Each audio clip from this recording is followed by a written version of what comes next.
Karibu kwenye Msasa, where we talk to successful people about failure.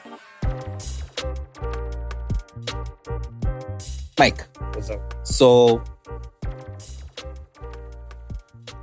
you've been in media, you've been in radio, you produce content for yourself and for others. You've got a podcast, Men. In very many ways, you are one of the pioneers within the podcast industry because the podcast space kwa Tanzania is still a fairly new thing. Like, sio kwamba watu walikuwa wanafanya, lakini bado hawajatokea wa kutosha tukasema kwamba podcast is a thing. So you are also among the pioneers in that regard. Hongera sana. You've paved the way. You've made it a little bit easier for kina Msasa na wengine wanaokuja. You're doing great, my man. Thank you. But you've made it easier because it's not so new. You also work with children.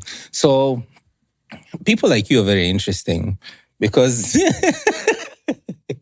people like you are interesting kwa sababu you haven't exactly had a very predictable straight path, especially professionally. And so I'm not sure how this conversation is going to go, but I have an idea. And it might be random, hopefully for better. So, Kwanza, how long have you been employed, basically? How long have you been a professional communicator? Started in 09 mwishoni. This is 2024. Right. That's like 15 years? 15 years, yeah. Ish, nice. 15 years, yeah. And the first gig was? First job.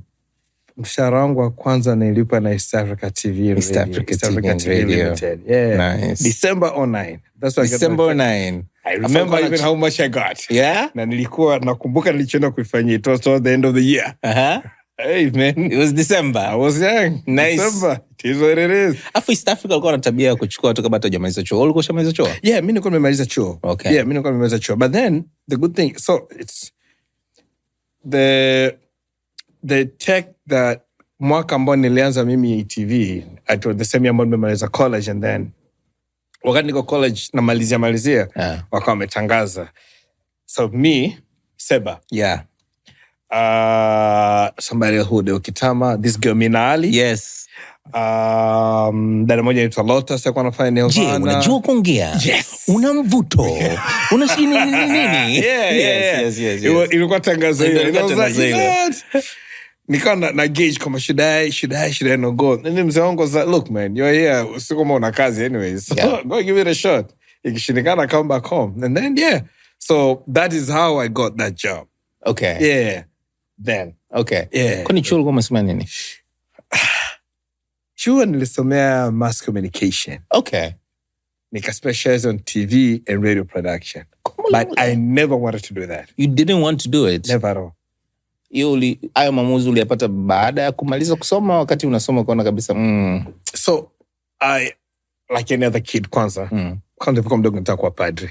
Utakuwa padri? Yeah, kabisa. Yani nilivyokuwa mdogo nikasema nitakuwa padri. And then ukaanza kuanza kugundua kuna mambo muhimu ambayo inabidi yafanye kama binadamu ambao ukiwa padri huwezi. Kwa hiyo as I got older, I was like, you know what? Naweza nikawa pilot.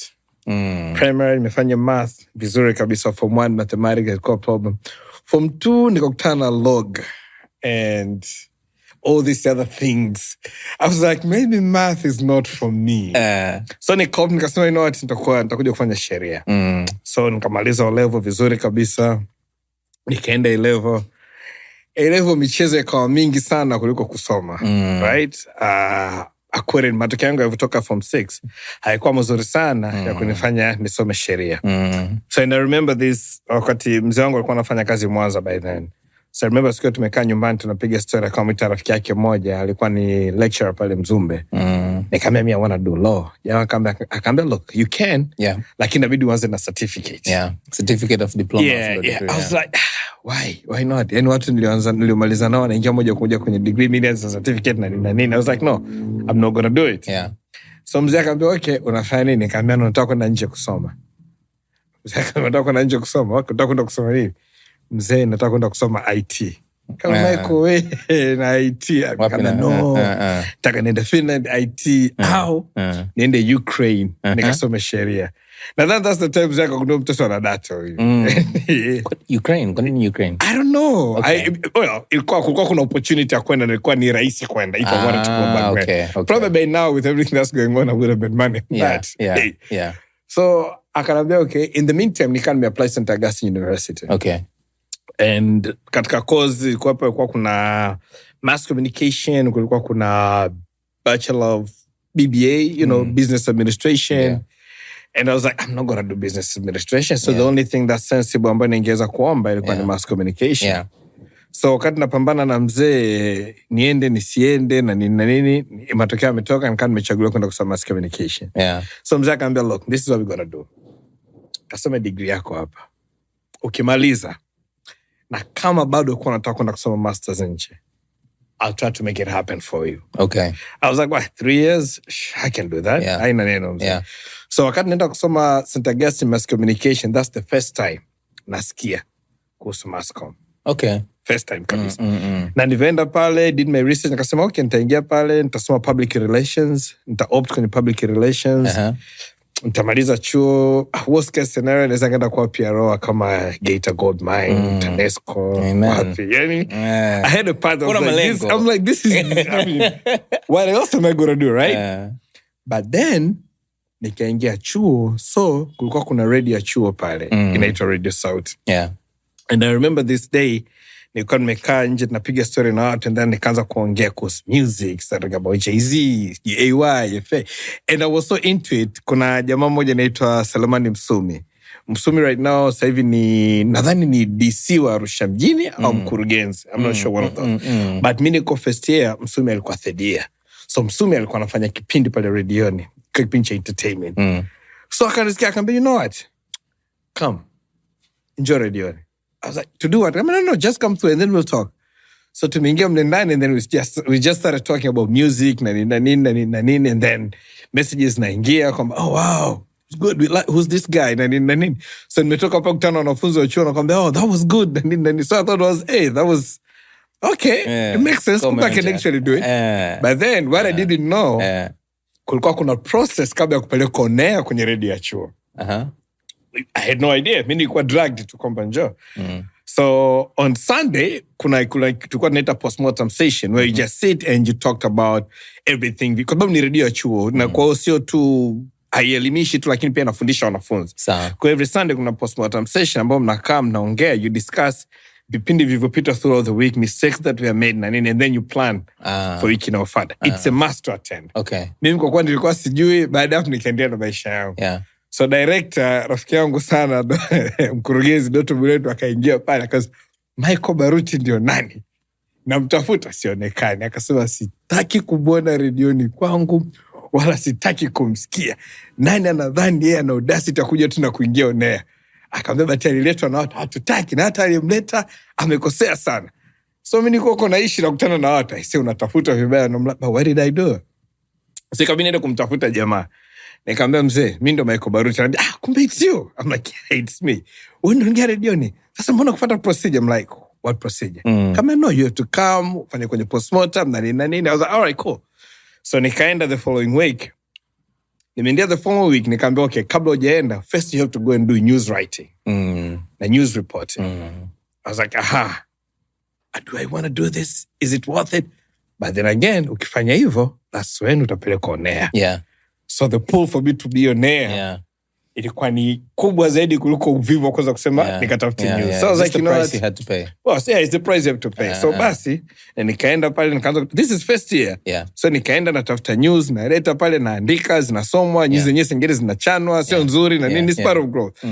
After kama 2 months, nikaambiwa njoo sasa, unaanza kupewa vipindi vya usiku.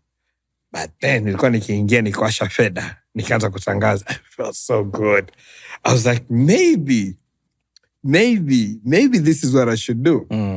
So imeenda first year, nimerudi home likizo. Mzee anambia, okay, so unafanya nini second year, you gotta choose now path. Nikamwambia mzee, I think I'm gonna opt for radio. It's like, what? Yeah, nikamwambia, I think I'm gonna do TV and radio production. Are you serious? Nikamwambia, yeah. why? Nikamwambia, look, at the end of the day, nikigraduate itaandika to be of arts and mass communication. Yeah. Haitaandika specialize in TV. Yeah. So worst case scenario, I can still do PR. Yeah. But then this is what I want to do. Before chuo second year, I was like, I'm going to do TV and radio. And then that was it. Yeah. So I have this love for radio that I cannot explain kwa watu. And I just, I always feel like waga naambia tu mpaka nikisikia radio, I'm like, nikisikia tangazo, I'm like, why did you say that? Could have been better. Or I'm like, oh wow, that was a good link. Like I listen to radio from a whole different perspective. Of course, I listen to the content, but I listen to the delivery. Men does sound like a radio show. It was. It sounds like I don't was at the intro. Yeah. It purely, the design was purely from a radio perspective. Right, you know? Right. So yeah, nimeenda up after I graduated, nilipata kazi. I got job offers about 3 or 4 places. Nilipata Kiss FM, Radio Free Africa. They wanted me. I did a little thing. I did a little thing with Clouds TV ndo ilikuwa inaanza. So nimeenda pale, I'm like, should I not? And then EATV called. I was like, you know what? It's established. East Africa Radio is all hit station. Was hot. It was hot. The drops were amazing. Like 88.1. East Africa Radio, all hit station. I was like, this is what I want to do. So nikafika pale. But even then, nimeenda pale pia, nimeenda na degree yako, unakuta watu na experience zao. So you also have to learn. You have to learn. You have to prove yourself. Kama you can actually do it. Kwa nenye, tafuta sana news, fanya sana vox pops, tengeneza sana vipindi vya watu, nenda zunguka sana mtaani kusanya mawazo ya watu. And then nakutana mtu kama Musa Hussein, is very experienced. Akamwambia, look, I'll hold your hand, let's do this. Kina Josh Murunga, Jimmy Kabwe. Jimmy Kabwe literally was telling me, this is how unatangaza redioni. This is how you do your link. Jimmy, the first guy nilikuwa namuona anaingia redioni na notes. Ameandika talking points zake. Like, he had his notes. He knows the music he would play. Like, he knows, like, sahi nitasema. And it was just mind-blowing for me. And then kuna watu wengine, they don't even to write. Like, they would know exactly what to say for each. So it's been like, radio has always been my first love, and even the journey of kwenda kwenye podcast, it came from that. So is it possible that it was easy to? I'm just thinking out loud. Is it possible ilikuwa rahisi zaidi to fall in love with radio kwa sababu tayari ulikuwa unatamani kuwa padri? What? Unafanya therapy? I'm just saying, I'm not doing therapy, but so kuwa padri, manake lazima una confidence ya kusimama mbele. You have to be comfortable with the sound of your own voice. So I've never thought of it that way. I've never ever thought of it that way. But something funny ni kwamba nilivyoanza kutangaza, everybody was like, it makes sense. Like my mom, dadangu, mzee, my brothers, everybody alikuwa ananifahamu like, it makes so much sense now. Even right now, nikutana na watu ambao hawakujua kama nipo radio, nikianza kuambia we used to be on radio, they're like, okay, that makes sense. And I don't know why. Na sijui kwa nini, lakini when I started doing, for a lot of people are like, oh, okay, like this is what you were meant to do, or this is what you were supposed to do, you know? So, yeah, that's probably, I don't know, maybe I've always had a thing, toka nilivyokuwa mdogo, maybe I've always been the kind of guy who was, napenda kuongea, very expressive. Okay. Very expressive. Are you an extrovert? 100%. Yeah, okay. I am 100% an extrovert. Okay, so kwa hiyo it has always been like that. Kwa nadhani nilianza kufanya, it wasn't surprise to anybody. Probably watu wangekuwa surprised kama nisingeishia kule. Maybe, I don't know, maybe. Na ndo maana nakwambia ni, with everything that I've done, like literally all I've done my whole career is content. Like nimefanya radio wakati niko EATV. Nimetoka EATV nikaenda kufanya kazi na Femina Hip as a radio producer. Nimetoka Femina Hip nikaenda BBC Media Action as a senior producer for a radio show. Nimetoka pale nimeenda kazi Ubongo as a content. Nimeenda as a creative producer first, creating content ambayo ni TV na radio. Right now nafanya kazi kama creative director. Lakini vile you're creating content at TV na radio. I even do a podcast as well. So it's like, it has always imeishia pale pale. And I don't see myself doing anything else. I don't know. Mungu anajua, lakini it's always been like that. Are you spiritual? I am. Okay. I am. Would you consider it a calling? I would consider it more like njia ya kufikia purpose yangu. I don't know if that's a calling or not. I also don't know. Yeah, I always feel like, waga nasema kwamba, I feel like right now is when I'm finding my purpose. Like I can tell. And my purpose has always been to serve. In the sense that always lazima nifanye kitu ambacho kitakuwa kina impact kwa watu. Right? So when I was doing radio, wakati niko East Africa, nilikuwa nafanya show inaitwa Super Mix. It was a mid-morning show. Yeah. Now, a lot of mid-morning shows zilikuwa mostly kuhusiana content ambayo imelenga labda wakina mama zaidi. You know, mid-morning kwa ambao wafam radio ni saa 3 mpaka saa 7 ule muda. Kwenye muda ambao vipindi vimelenga wakina mama zaidi na nini. But me and my guys, Mboyo, shout out to him, who was my co-host then, our show was pretty much about what is going on in the community. Yeah. Kwamba kwa nini serikali ya mtaa haijafanya hivi? Yeah. Kwa nini waziri huyu hajafanya nini hapa? Call us tuambie kwa nini mikopo haijatoka. Kwa nini wananchi wanabomolewa nyumba zao? Yeah. So it had always been a show ambayo, it was a show ambayo it had a huge impact. Yeah. So when I left Nikaenda Femina, we're creating a radio show what was pretty much about making agriculture look cool. Making agriculture look cool for young people. For young people. So that is what we did. Nimetoka Nikaenda BBC, we're creating a governance radio show which was about pushing for accountability for both the citizens and the government. Right? Which is pretty much an influencing policy, which is pretty much, guys, these things have to change. Yeah. Right? Yeah. Nimetoka hapo at Ubongo, now creating Ubongo Kids, Akile Mi Nuzanene, which is pretty much impacting watoto. Yeah. Na kujaribu ku create educational foundation, kwa impact na nyukwa na positive mindset, na critical skills, critical thinking skills, ambazo zinaweza kufanya excel kwenye maisha yao. Yeah. You know, it is about impact. Yeah. I do the podcast on Men, which is about mental health for men as well. It really is about impact. And the thing with me, kila mtu ananijua anajua kwamba you call me and it's about something that is going to help people, I'll be there. Okay. You know? Okay. So ndio maana nasema it's more like ni njia ya kunifanya mimi nifikie kwenye purpose yangu. And my purpose really is to serve. That's it. It's beautiful. That's all I'm here for. Hongera kwa kujua. A lot of us are still figuring that out. And it's okay. Yeah. Look, it's never a one-day thing. Yeah. It's a process. And you got to go through things sometimes. Yeah. You might think it. You might not know that you think it. But then somewhere kuna kitu kitatokea takutrigger. You'll be like, you know what? This makes so much sense. Yeah. For me kuwa hapa nilipo because I'm here to do 1, 2, 3. Yeah. Yeah. If there's a year you could relive, ingekuwa ni mwaka gani na kwa nini? The year that I could relive. If you could relive a specific year, which year would it be and why? So many years. Kwanza moja, just to make it clear, I do not have regrets.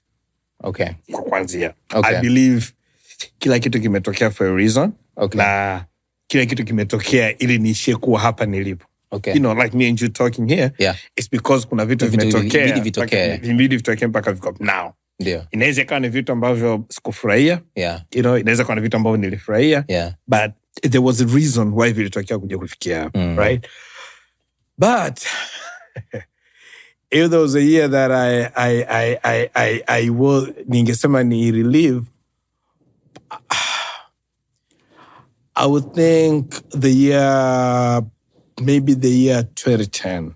2010. 2010. Hapo ulikuwa ushaanza kazi. Nikashaanza kazi. Now I'm saying because I lost my dad in 2011. Okay. Right? Yeah. So I feel like I could have lived that year more with more purpose. No. Now this is me assuming ningejua kwamba, right? Lakini nadhani ningeweza kuwa more purposeful. Na ningeweza kutoa muda zaidi. Kwa sababu mimi mzee alikuwa anakaa Morogoro, mimi niko Dar. Right? So it was easier nenda. But I didn't do that as much then, right? The career inaanza na nini. So that is one year ambayo ningeweza kusema kwamba, you know, maybe I could have spent more time with him. Na kuja kupata wisdom yake zaidi. You know, alikuwa ameretire, alikuwa nyumbani, he had all the time in the world.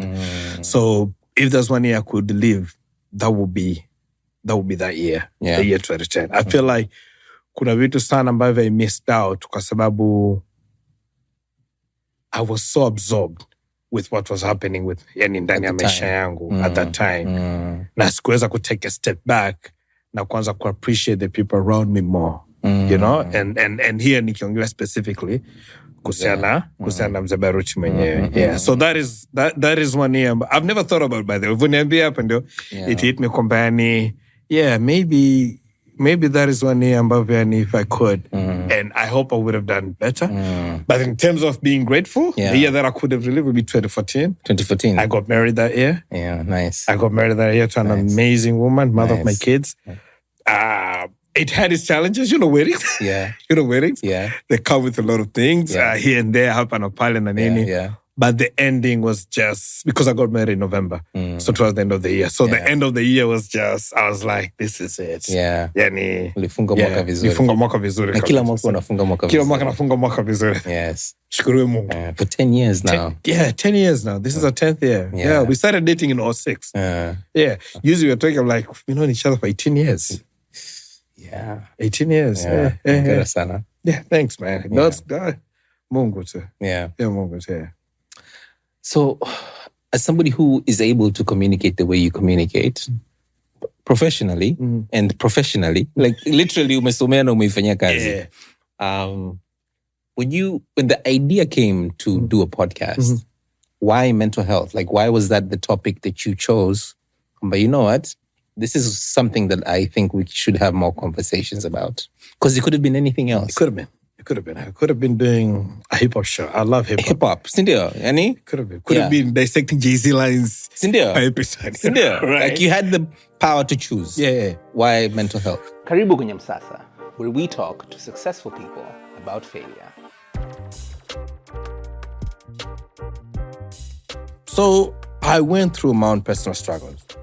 I think around from 2015, maybe.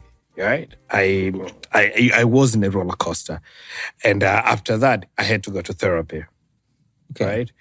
And as I was going through therapy... Were you depressed? I was getting there. Okay. I was depressed. But I didn't know I was, right? So it's like when you're in the middle of the storm, sometimes you don't know you're in the middle of the storm. Mpaka when somebody pulls you out, like, hey man, come here. Talk up a jangali. So that's what therapy did for me. You went to therapy though. I did. That's the thing. You went to therapy though. I did. As a guy. That's not normal. It's not. How? But here's the thing. Ilikuwaje. I remember one day nilikuwa nimekaa ofisini pale Mikocheni. And then things were just not happening. Things were just not moving for me. And I don't know if I was watching something or was reading something, but then it hit me like, Michael, come on. Moja, umesoma. Pili, you have a better understanding of these things. Tatu, una kadi ya bima ya afya. Make it work. Nikatoka kwa kuna kampuni moja hivi ambayo tulikuwa inatuprovidea service ya mambo ya afya. Nikaenda mpaka pale. Haikuwa mbali na nilipokuwa nafanya kazi. Nikamwambia, guys, I need help. Then I met this guy. Nikamwambia, okay, tupenge sessions zetu. So after that, I started going through these things. We started to unpack. Did a lot of sessions. I started to unpack things. Na nikaanza kujifaa mimi na nikagundua why I do the thing that I do. What are my triggers? Vitu gani ambavyo I'm struggling with. Vitu gani ambavyo kwangu ni rahisi sana kufanya. You know, I went through all that process. Baada ya kumaliza, while I'm going through it, I was having a conversation with some of my close friends. I was like, guys, I'm going through this. People are like, Michael, come on, baby. What would you think is special? We all go through that. Okay. And it's normal. In my mind, I'm like, you cannot say this is normal because this thing almost wrecked me.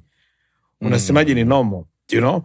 So it was on the back of my mind, something has to be done. Now, 2018, I got a chance ya kwenda, this is after my therapy na nini, I got a chance ya kushiriki wanaita Mandela Washington Fellowship. Yeah. Right? Yeah.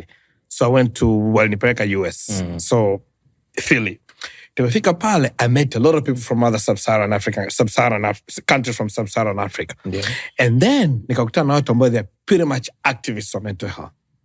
So took out in a conversation. Anyway, we started to talk. Yeah. And I was like, we should do more. But I'm like, what can you do? Somebody was like, but a journalist, you should be able to do something. Yeah. Think about what you can do within your space, right? So that year, and then I came back, I had a conversation with my guy in Chakali.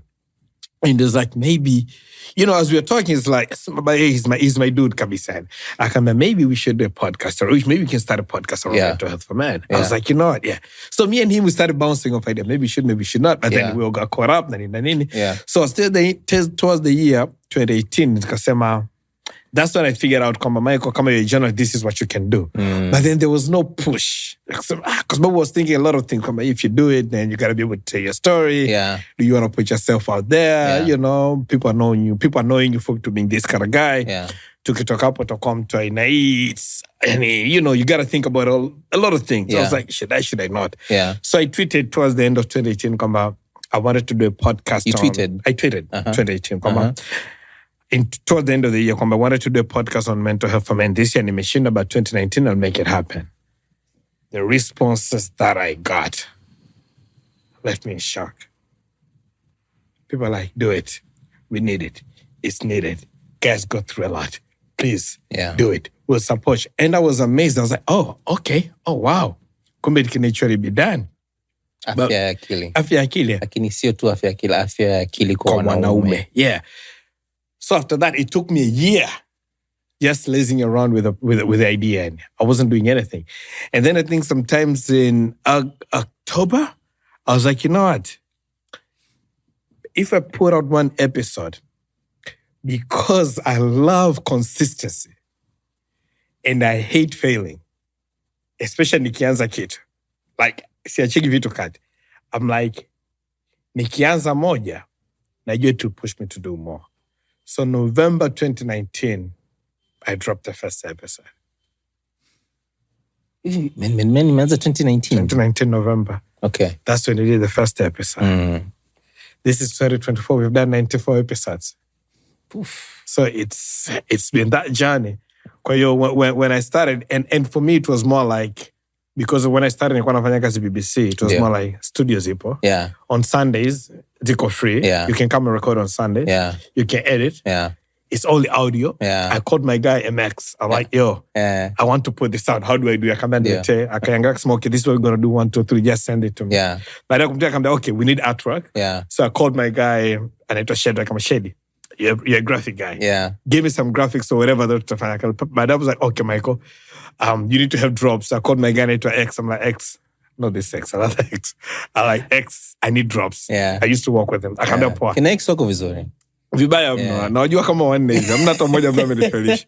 So X akaniambia njoo, nimeenda studio pale kwake, akatengeneza drops pale, akanipa, nimeenda nimeedit, put them out, dropped an episode. Ilikuwa audio? Ilikuwa purely audio. So we started with audio, and we did audio for a long time. I think tumeanza kufanya video kwenye episode number 70 something. Like we were pretty much doing audio for the longest time. Na kitu ziko ni audio. Audio too.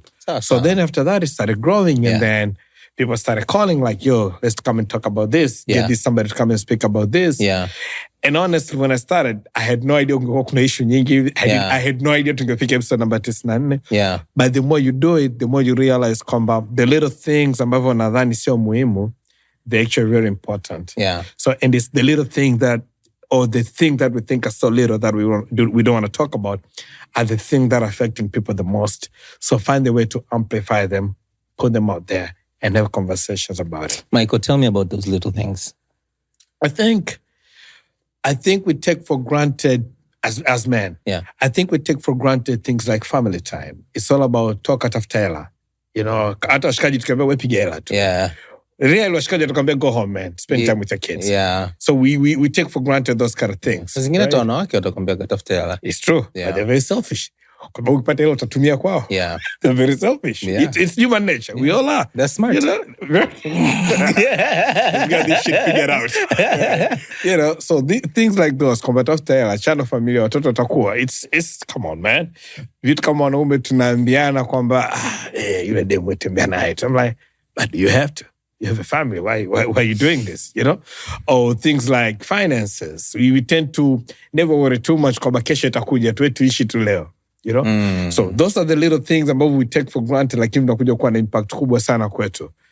And those are not the kind of things we talk about. Things like mtu anakuambia mwanaume hela yako ni ya kwako. It could be true. It works, but it's 2024 and the economy is hard.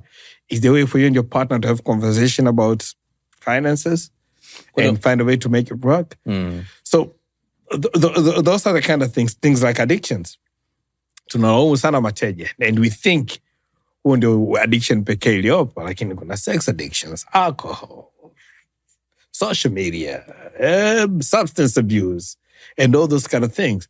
Tukikutana baa kila siku, tunapeana sifa kwamba nani ni bingwa wa kunywa. Lakini as men, you know, na we have this competition ya kijinga sana. Kuto umekunywa bia 4, kama inaanza moja, I need to keep up with you. But I'm like, come on. You know what I mean? Yeah. So the idea was to say, let's have real talk. Let's talk about the things that are really, really, really affecting us. Yeah. Vitu ambavyo vinaweza vikatusaidia kwa bora. And the idea I always say is, kama leo unaweza kwa bora zaidi ya jana, that means you're on the right track as a man. Yeah. Yeah. So hivyo vitabia na hizo tabia ambazo tunakuwa tunachocheana.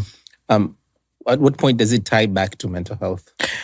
I think it all ties back to mental health. Kwa sababu, look at it this way. Kama every day natoka ofisini saa 11, lakini naingia nyumbani saa 6 usiku, Monday to Friday, because as many people back kuliko kwenda nyumbani, either there's something wrong at home or there's something wrong with me.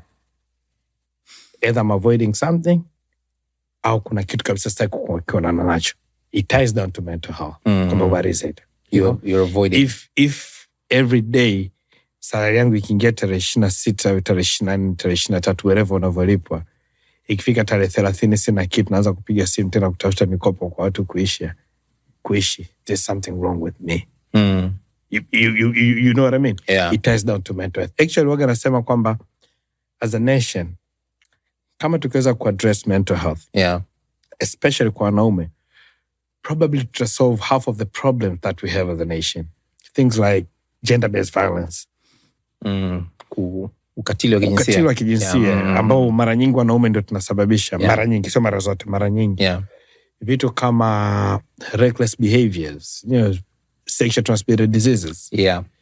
Vitu kama, again, substance abuse, tunarudi pale. You know, things kama absent fathers. You know, kwa sababu mtoto anahitaji presence ya baba. Lakini kwa sababu baba tuko busy sana dunia, saa nyingine we don't really think kwamba we need to go back home na kujaribu kulea ambao tumewaleta hapa duniani, regardless what's happening. You know what I mean? So kama tukiweza kuaddress mental health kwa wanaume, I strongly believe tunaweza tukadili na half ya matatizo ambayo tulionayo as a nation. So it all ties back to that. I was reading something and wakawa wanasema kwamba for most men, one of the biggest fears is the inability to provide. And as a result, I don't want to say an excuse, but I guess it's a reason ya kufocus kwenye hiko kutafuta. You've talked with a lot of men. What's your thought about that? It is true. Our biggest fear is that. Kwa sababu tukija kuangalia katika community yetu na context yetu, tunampima mwanaume kutokana na kile ambacho anaweza akaleta mezani au kile ambacho anaweza akapeleka nyumbani. Right? Na unaposhindwa kuwa hivyo, then haijalishi kingine kipi unaleta. Unaweza ukaleta principles, unaweza ukaleta values, unaweza ukaleta a very good upbringing for the child. Unaweza ukaleta a very good partner kwa mwenzako, your spouse. Lakini kama huwapi nyumba nzuri, hawali vizuri, hawendeshi gari nzuri, we start judging you. So because of that, people would rather forgo all these other things watachana najo. Focus kwenye hela. Kwa again, that's how tunapimana. Right? And it's the biggest fear kwa wanaume wengi sana. Hata conversation is, I think it's better for us. It's worse for the next generation now kuja. You look at conversations zinaendelea kwenye social media siku hizi. Maana pia wanaangalia vitu ambavyo saa zingine havina ukweli sana, lakini inaongeza tu pressure. Come on. I'm looking at my age when I was 24. Probably I was living at home. Right now I'm talking about hapana miaka 24 when I'm like, how? You know, that is not, there's too much noise. And I think another reason why we do the podcast now is, as men, we need to be able to block those noises. Na kuweza focus on the bigger goal. And the bigger goal is, can you be a better man? Can you be a better man? Kwa sababu, leo asubuhi my brother-in-law alikuwa amepelekwa Aga Khan emergency, right? So when I find the morning nilikuwa pale. Okay. Nikawa na check. Akasema wakati anaenda mke wake was driving akapata ajali. Porsche car. Na ameacha Porsche car nyingine nyumbani, right? Has a very nice car. Pale alipata ajali ikabidi aingie kwenye bajaji. Wakaenda mpaka hospitali. So nifika pale nikamwambia, you know how God loves to humble people. Nikamwambia, look at you. Fancy car at home. Your wife also has a very fancy car. But hospitali umeingia na bajaji. You didn't bring your car with you here. You were planning to bring the other one, but you couldn't get here. Bajaji imekuleta hapa. That's how life is.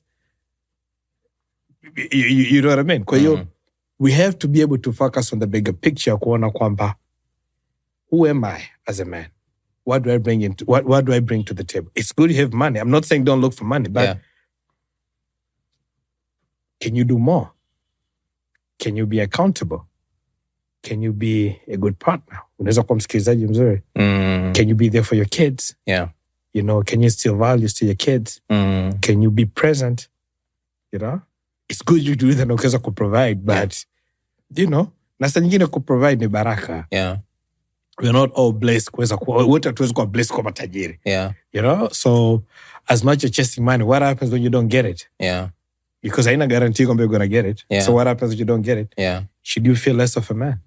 And that's the idea that we want people to focus on. Kuambia kwamba, come on, there is more than just, you know, it's important to provide, but you should be able to provide in your own context. And wewe umejifunza wapi hizi vitu zote? Life. Conversing with people. Yeah. Conversing with people. Therapy.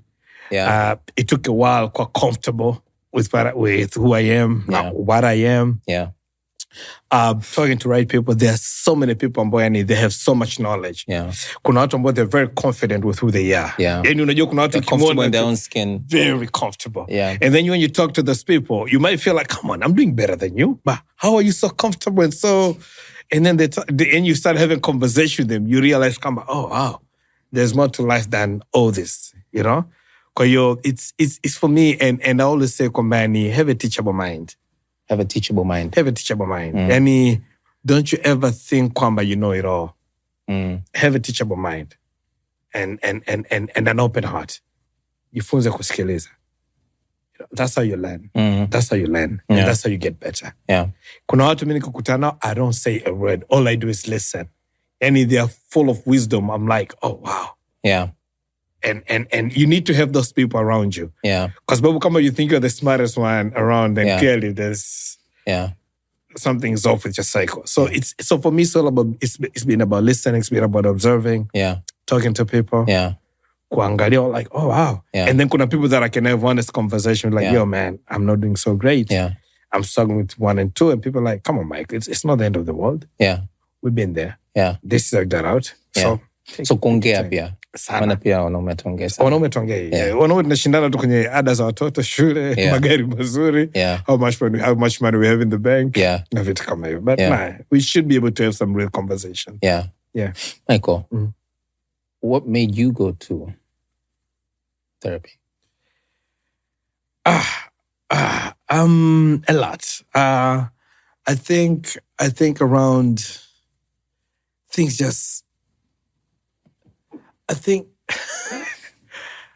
I'm trying to speak about it because maybe it involves other people, so I'm trying to be I'm trying to be cautious around it. Yes. But I think for me, for me, didn't get to, thank God, haikufika kwenye substance abuse or addictions or nini.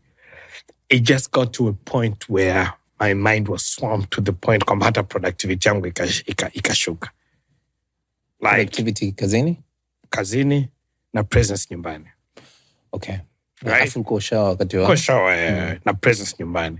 So your partner is more like, come on, what's going on? Right? Kazini, they're like, come on, you're slacking. What is going on? You know when you're at your best.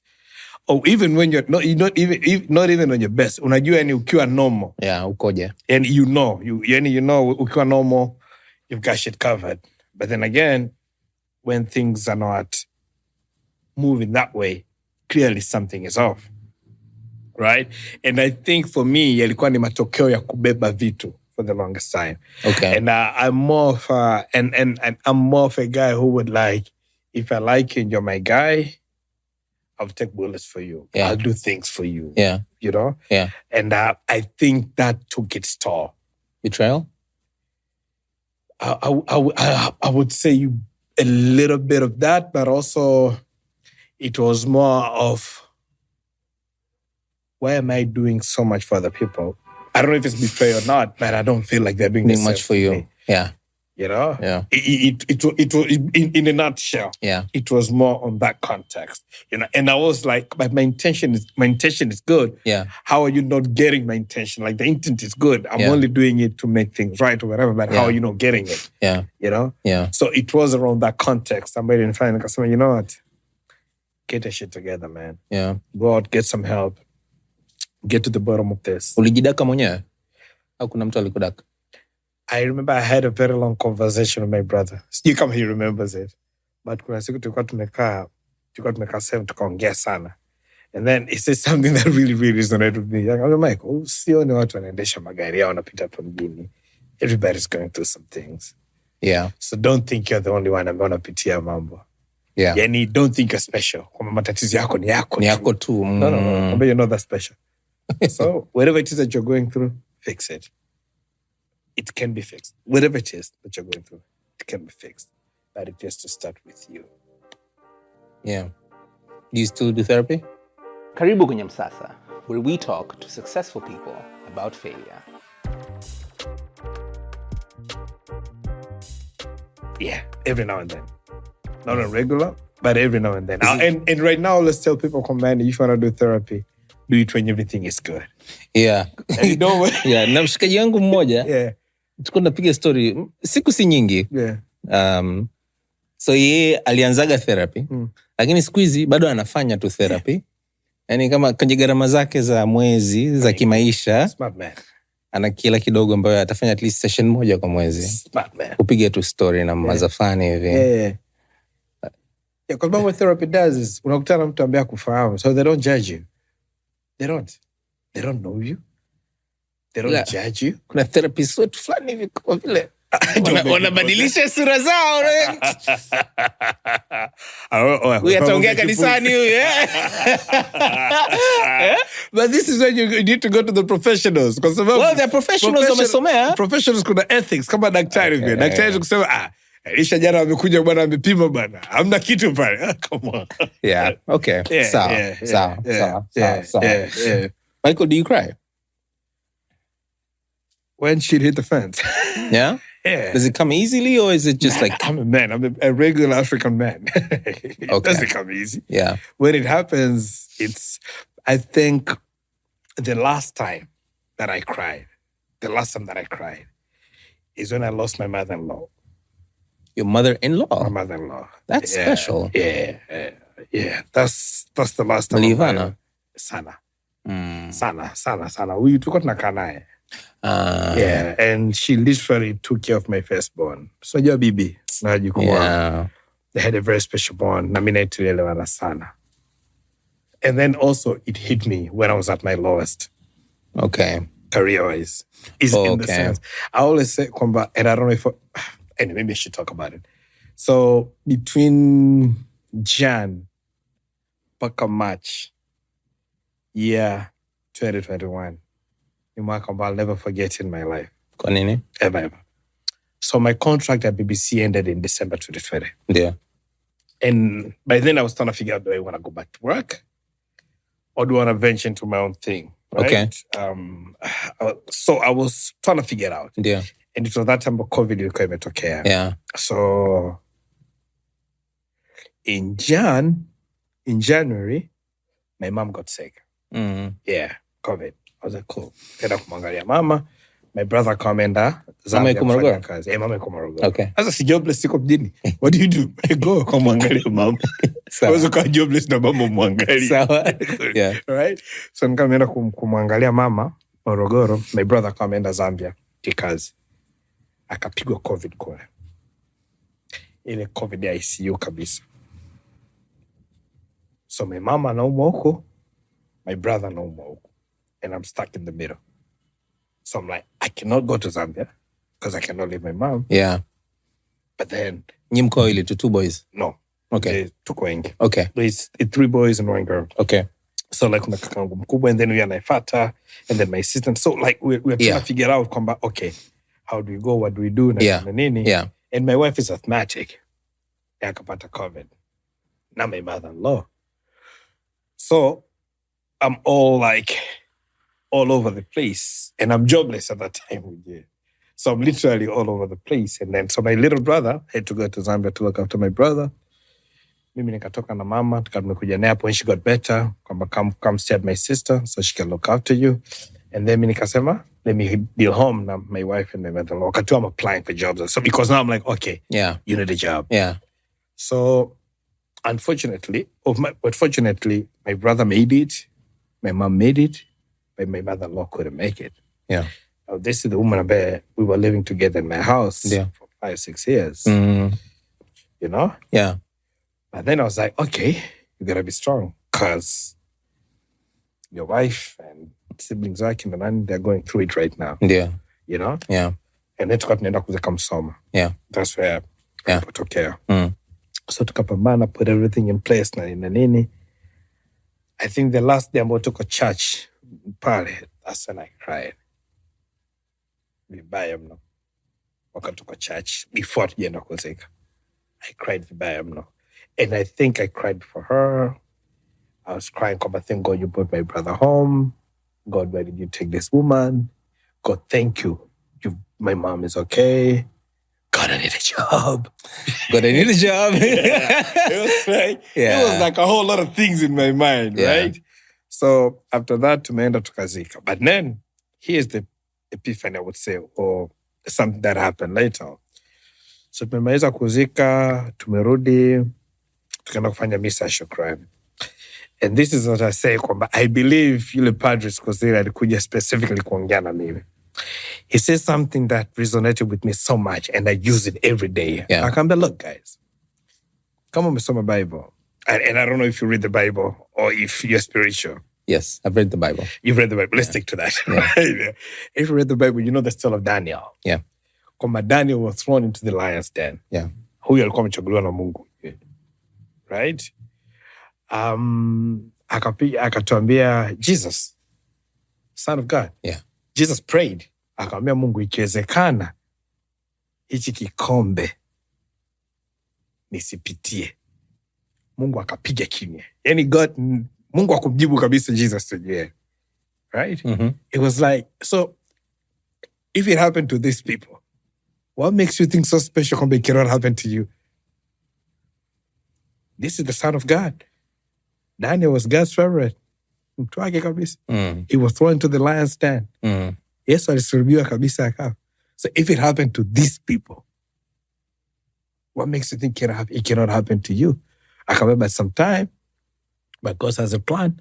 Sometimes you gotta go through this for you to come out on the other side. And you appreciate this. And since then, no matter what I go through, I am never worried. No matter how hard the situation is, I am never worried. Unajua uko Msasani. Yes. Najua nasumbuliwa tuliko kwenye Msasa. It's gonna be okay. You know?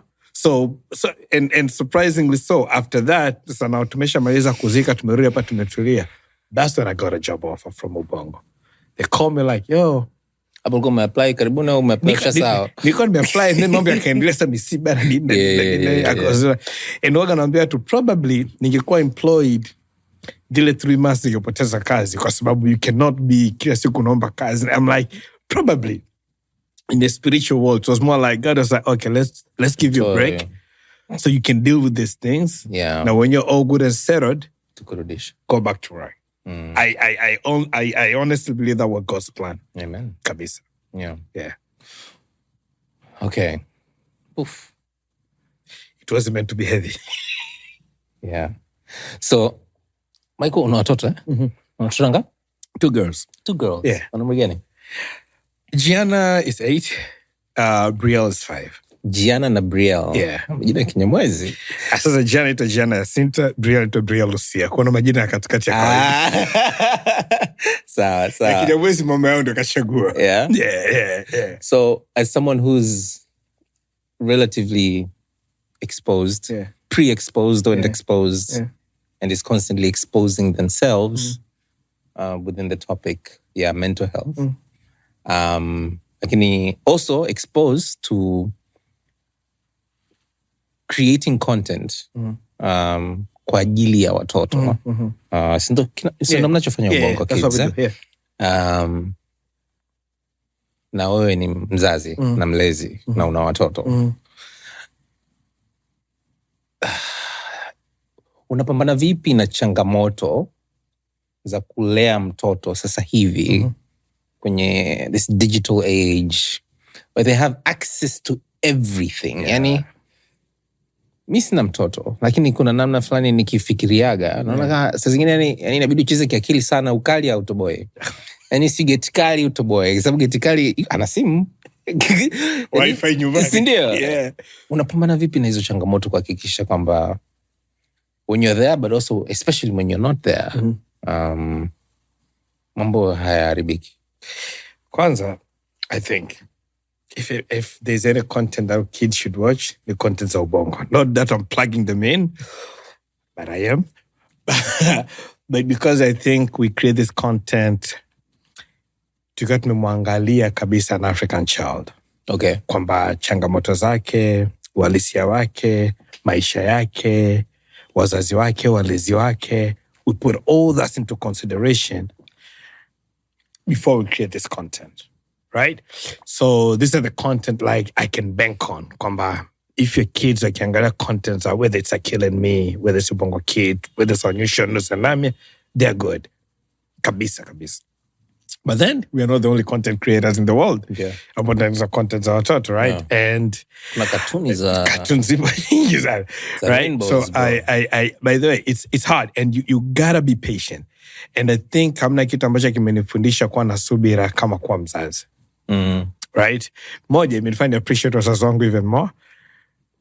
But pili, for sure, when I was 8 and when I was 5, nilikuwa sina akili ambazo Gianna na Brie wanazo. Like, they are so far ahead compared to how I was then. So far ahead. Like, sometimes I feel like I'm playing catch up. Right? Kuna vitu ambavyo nafundisha. I was kidding. I was talking to my wife the other day. Nilikuwa nimewapeleka tumeenda kucheza same saa tunarudi. Bree's asthmatic, man. Kwa mara nyingi tunatembea na sweta just in case. So nikachukua sweta lake nimelifunga hapo. And then she's like, Daddy, take off your superhero cap. In my mind, I'm like, how do you know about superhero cap? Like, in my mind, I'm like, I didn't teach you this. Yeah. Definitely, mama hako haja kufundisha hili. So it's either shule or kuna kitu umeona, right? So and they pick that. Yeah. So for me, moja, what I do, of course, kuna hizi normal thing kwamba lock your things, with the iPad, make sure it is locked. You get it over the weekend or when I'm around. Unawapa weekend too? Or when I'm around. Or when you're around. When you've behaved good, you can watch it. YouTube, make sure it is locked. Especially when I'm around, I need to know what you're watching. But it's not like when I come kwangu too. They go to their cousins, they go to her, they go to her. So for me, it's more like having conversation like, look, if you hear bad word, talk to me.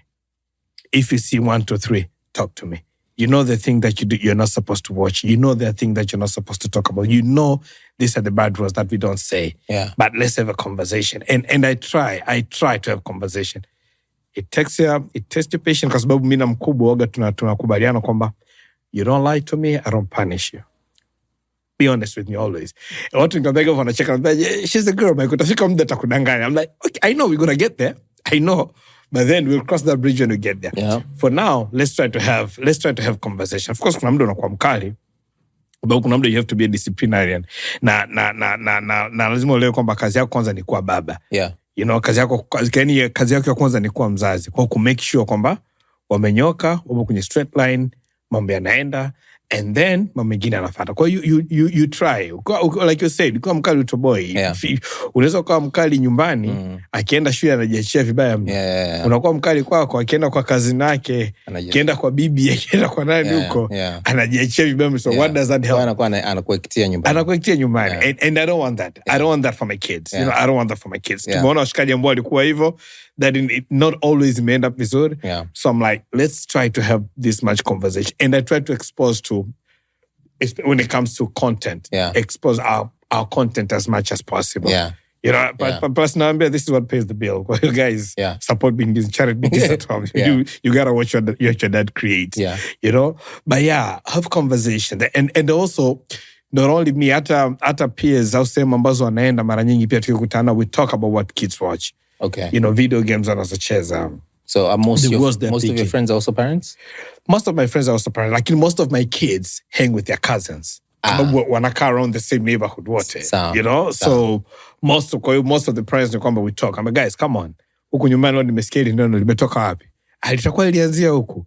Na uzuri we have this thing kwamba any of us ambaye kisikia, they can deal with that thing pale kitokea. Okay. So that helps. So we hope, maybe at 20 results now, maybe in 5-10 years time, tutaona results ambazo zitakuonyesha kama you've done it the right way or not. But then God's grace, unaomba tu.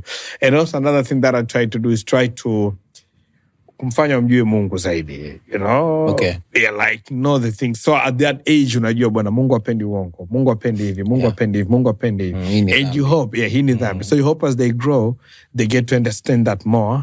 Ambayo itawasaidia kuweza, you still some values in them. Ambayo itawasaidia baada ya kishakuwa wakubwa watakapoanza wenyewe kucomprehend vitu vizuri zaidi, kuweza kuelewa. But it's tough. It's tough. What's the biggest challenge you've ever had as a father? So I am not a very super strict dad. Okay. And that sometimes comes off as if not a typical African parent ambaye unachapa watoto. Okay. Kwa sababu I don't believe kwenye kuchapa na chapana. I don't think so. I believe more in conversations but then we are not there yet as Africans. A lot of people wanasema kusema hivyo wanaona kwamba come on. What is it? What are you doing? But kuna siku I was talking again to Ruben. He dropped so many sana. Ruben is my family. You should have him in the Msasa one day. You love him. Kuna siku aliniambia, we were talking, kuna kitu alinitumia on Instagram. Nikasema, this takes patience. Kusana sasa kama Michael. Tukiwa kazini, tuonyesha patience kwa bosses wetu. Yes. Tuonyesha patience kwa watu ambao, kwa peers wetu. Yes. Why can't we extend the same courage to our kids? Tunakuwa tumeshachoka. True. Tumepeka shortcut. But you get his point. I get it. His point, this is your blood. This is your blood. Patience. So you can extend that patience to your peers and your bosses at the office. You should be able to extend the same at home. And that is what I'm learning to do mpaka leo. I'm learning to say, okay, we talked about jana. Let's talk it about again today. Yes, we've talked about the whole week. Naomba turudie tuongee. Kwa sababu ofisini, my guy, unawita mtu, unaambia mbona tumekosea, mbona I can't. Ikishindikana sana, unaweka kwenye performance improvement plan, right?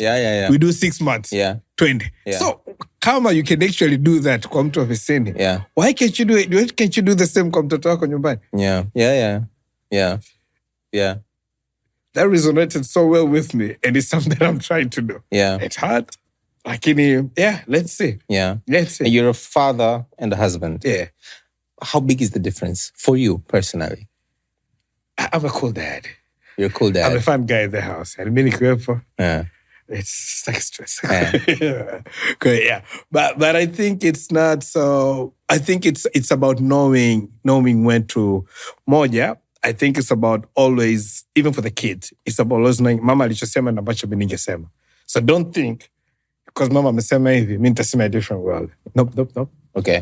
Because kids everywhere like wanaweza wakachunganisha but dad said, but mom said, no. So always akija kwangu, so what did mom say? What did mommy say? Mommy said that. I'm like, yes, we're doing what mommy said. But daddy, I'm like, no. If mommy says so, hata kama sikubaliani nacho, and then mimi tukikaa tukiongea what was that? Au yet and kama what was that? Yeah. But that is, I figured like that is the way to go. Yeah. At least for me. As a father. As a father. My question is, what's the difference for you between being a father and being a husband? Because you're still a husband. I am still a husband. And that comes first before being a father, right? Or which one comes first? Because you met the wife before the kids. It depends on the context. It depends on the context. In my context, I met the wife before the kids. Yeah. Is there a difference even? I don't think so. Or does it just kind of gel? I think it just gel. I think it's knowing the balance, right? Yeah. It's knowing kwamba kuna muda huyu mama amerudi, as a wife amechoka, but as a mother kuna duty ambayo inabidi apambane nazo nyumbani. Yeah. It's about me knowing kurudi nyumbani jue kwamba as a husband I am tired, but as a father these kids only have 2 hours with them before they go to bed. Can I make the most of it? Yeah. Right? So it's always about finding that balance, and also about always knowing kwamba there's another, apart from the kids, there's another person who also needs your attention. Sometimes we tunafocus sana kwenye hao wawili, we forget about the other part, right? Tunajisahau. So it's about being conscious enough kujua kwamba, hey, yes, take care of your kids, but also you gotta look after your spouse. And you have to be intentional about it. As human beings, tunajisahau, you sleep, you know? Yeah. And every now and then, or sometimes you take it for granted. You know? Yeah. But then you have to be conscious enough, and you have to be cautious effort sa kujua kwamba this person also needs me. Yeah. Kwa hiyo, I need to make effort. Kama mnatoka kuwai, kabla watoto hawajalala, isiwe tu kabla watoto hawajalala, I should also know about my partner pia yupo. Yeah. So I don't know if there's a difference, clear, but at least for me, that's how I try to look at it. Yeah. You know, we try to stay in constant communication and yeah. Okay. Yeah. And as a father and a husband, what's the worst advice you've ever been given? Achana, watoto watakuwa tu. Watoto watakuwa tu. Okay. Ni kweli lakini watakuwa tu. Utaka wakuaje? Watoto watakuwa tu. And I'm like, I'm not sure if that's how my dad raised me. That sounds like a guy. He was a guy. It's always a guy. Yeah. You know, umepiga zako bita jamani, I gotta go home. Wewe unataka kujifanya ndio mume bora, watoto watakuwa tu. And I'm like, my nigga. Yeah. Yeah. It is. We tell each other that. Yeah. You know? We tell each other that. But no, I think that's the most advice I've ever given. Yeah. We have a segment in the show, on the podcast, called Njia Boxing. And kwa leo, tulikuwa tunatamani kupata a personal experience, right? So feel free to be objective and subjective. Yeah, it's up to you. And I guess nilikuwa natamani kujua au nilikuwa natamani uwe uweze kuzungumzia for someone who's never done therapy before. Yeah. What is it and what isn't it? So on the podcast, I have my partner anaitwa Nadia. Yeah. Nadia is a therapist by profession. Yeah. So I'm going to share my experience, and I'm going to pick bits of pieces of what she always says. Okay. Right? So it's going to be objective and subjective. If that makes sense. Yeah. Ukiingia ofisini kwake, kuna kitu ameweka kinaitwa doing the work is the shortcut. Doing the work is the shortcut. Is the shortcut. Yeah. Okay. And for me, that sums up what therapy is. Right? From my personal experience, therapy is really about wewe na wewe kufanya kazi ya kujijua wewe na wewe kuja na majibu ya maswali yanayokuhusu wewe. You know? I think it's more about finding out, kwa mfano for me, is like, okay, Michael ni nani? Kwa nini Michael ikupo? Achana na mbatu wanavyomfikiria Michael na no. Yule Michael mwenyewe. Unajua, there's an image that people have of you, and probably you try to live up to that image most of the time. We call it branding. Yeah. Proper. Yeah. I don't even know why I say it. But then kuna yule wewe ambaye ukiwa kwenye gari yako, kama una gari, uko wewe tu, hakuna mtu mwingine, unajua this is me. Kuna yule ambaye ni wenye in your room, uko bafuni taking a shower, you know kwamba huyu ndio mimi. So what therapy does, it helps you to get you to that part ya kujua wewe ni nani. So Michael ni nani? Michael amekulia wapi? Michael babake alimfanya nini? Michael mamake alimfanya nini? Babake na mamake walichomfanya kwa nini kimechangia Michael kuwa hapa? Michael kaka zake na kina wadogo zake na kina mdogo wake nani? Michael mke wake ni nani? Michael anafanya kazi gani? Je, Michael alikuwa anataka kufanya kazi siku zote? Michael alikuwa na ndoto ya hii kazi? Au Michael hii kazi kuna mtu alimpush kufanya? Kwa Michael ana resentment kutokana na yule mtu alichomfanyia. Kama Michael ana resentment imetokea wapi? Michael anajua kama ana resentment au kitu amekuwa na suppress tu, anaona poa. Michael anampenda baba yake au Michael anamchukia baba yake?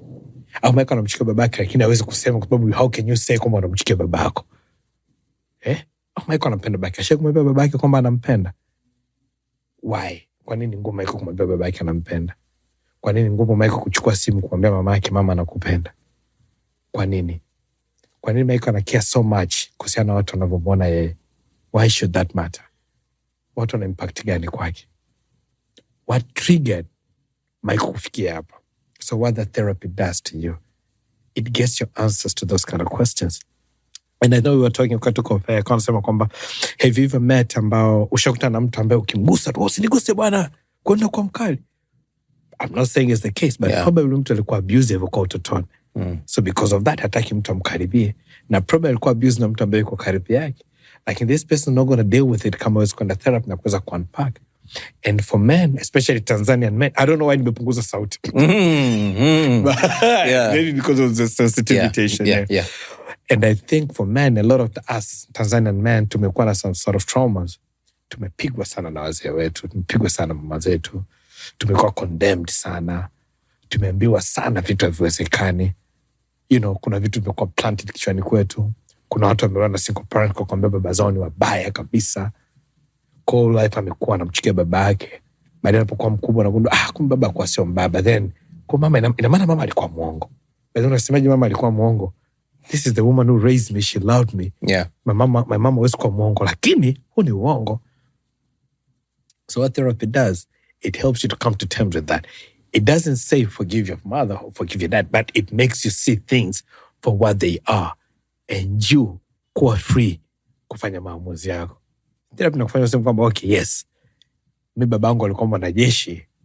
This is just an example. My dad wasn't, but babangu alikuwa mwanajeshi na alikuwa mkali sana. Kwa hiyo kiukweli hatukuwa na bond. Lakini we didn't know then.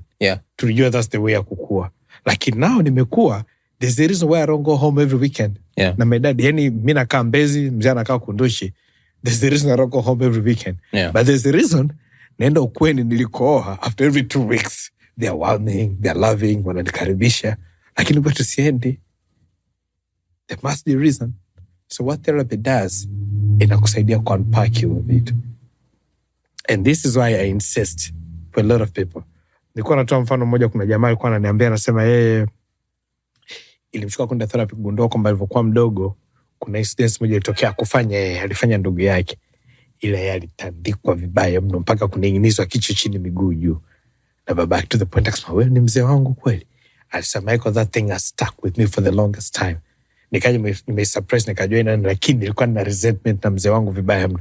It took me going to therapy na kujua issue na kurudi. Na nilivyoongea na mzee kuhusu issue, mzee akambia remember exactly when it happened. I apologize. Anakwambia they needed that conversation na mzee wake. But then again, sometimes unaweza kugundua wazee wasio na closure kuambia samahani vile vile. It helps you to come to terms with the reality. But then hiyo ni mfano to parenting. Kuna issues sponsors, kuna issues mazingira. Kuna mtu alienda shule boarding because how you move na nini, watu wakamwambia you must be gay. He wasn't. He became a laughing stock shuleni. By the time amaliza shule, he wants nothing to do with everybody he went to school with. Nothing to do with everybody he went to school with. Shut down everybody, ameendelea na maisha yake. right? Those are the kind of things about now as you're going through things, sometimes you don't know. But what therapy does, it helps you to unpack those things. So that's what therapy is. And honestly, I always tell people, if you go into therapy thinking kwamba after session 1, session 2, I'm going to be okay, it doesn't work like that. It's a process. You got to do the work. You got to go in. You got to dig deep. Therapist wanachofanya watakuuliza yale maswali mpaka maswali ambayo uyapendi. We did an episode kwenye Men na my guy anaitwa Sande Kapese. Sande anasema aliulizwa swali moja kwamba unaoyafanya baba yako angekuwepo angejisikia wakati baba yake amefariki. Wacha akasiriki. Unamzuaje babangu? Wewe mjui babangu? Na nini? Therapist kama kana muangalia, tunaambia fanya unachofanya. But you gotta answer this question. Baada hapo amemaliza akaanza kulia. Why? Toka mzee wake amefariki, grief, akumlilia mzee wake kufanya nini? He went to the Facebook mode, big brother mode, let's sort things out. Akisha mzee amepumzika, he never got a chance ya kuweza kukaa na kunani. So when he was asked that question, like, how dare you? You don't even know my dad. You went there, wakatunda mzika my dad. Unanuza mimi, huna mjua babangu. Na therapist akamwambia, no, fanya unachofanya, zunguka, pandisha sauti, shusha. You gotta answer this question. But then it opened up room for a lot of emotions after that. So in a nutshell, that is what therapy does, kwako. Yeah. So I urge everybody, if you can,